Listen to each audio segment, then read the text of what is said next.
বরবাদ সিনেমায় শুটিংয়ের সময় শুটিং সেটে আহত হয়েছেন ঢাকাই সিনেমার শীর্ষ নায়ক শাকিব খান।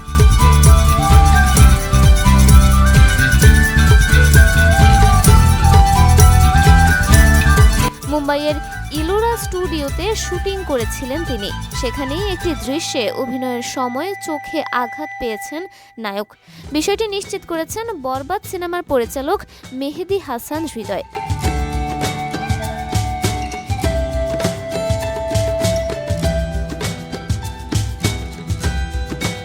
ভারত থেকেই তিনি জানালেন কিভাবে আঘাত পেয়েছেন শাকিব খান।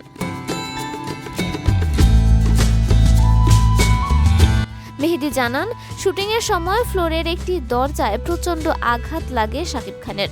চোখের ঠিক ওপরে এই আঘাত লেগেছে। এরপর নায়ককে দ্রুত মুম্বাইয়ের একটি হাসপাতালে নিয়ে যাওয়া হয়। সেখানে সিটি স্ক্যান করানো হয়।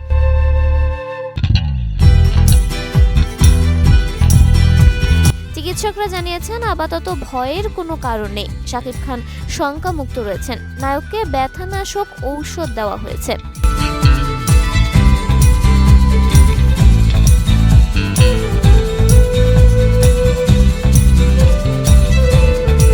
এ বিষয়ে পরিচালক মেহেদী বলেন, সিনেমার একটি দৃশ্য ছিল যেখানে দরজা খুলে বের হয়ে যাবেন শাকিব ভাই। সেভাবেই সব ধরনের প্রস্তুতি নেওয়া হয়।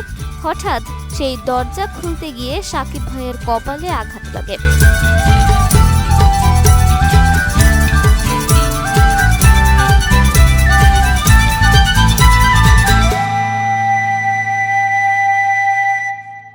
এতে ভ্রুর কিছু অংশ কেটে যায়। আঘাতের সঙ্গে সঙ্গে আমরা শুটিং বন্ধ করে দেই। পাশেই একটি হাসপাতাল ছিল, সেখানে তাকে নিয়ে যাওয়া হয়। এরপর প্রয়োজনীয় পরীক্ষা নিরীক্ষা শেষে চিকিৎসক আশ্বস্ত করেন ভয়ের কিছু নেই। আপাতত তিনি শঙ্কামুক্ত রয়েছেন।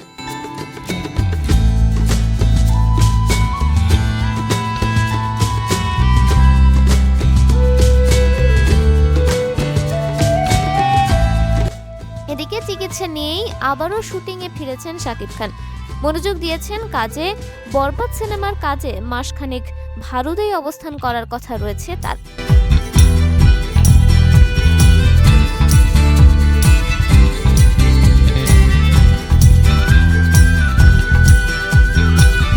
বরবাদ সিনেমায় শাকিব খানের সঙ্গে বরবাদে দেখা যেতে পারে কলকাতার নায়িকা ইথি কাপালকে, যিনি এই নায়কের সঙ্গে প্রিয়তমা সিনেমায় কাজ করেছিলেন।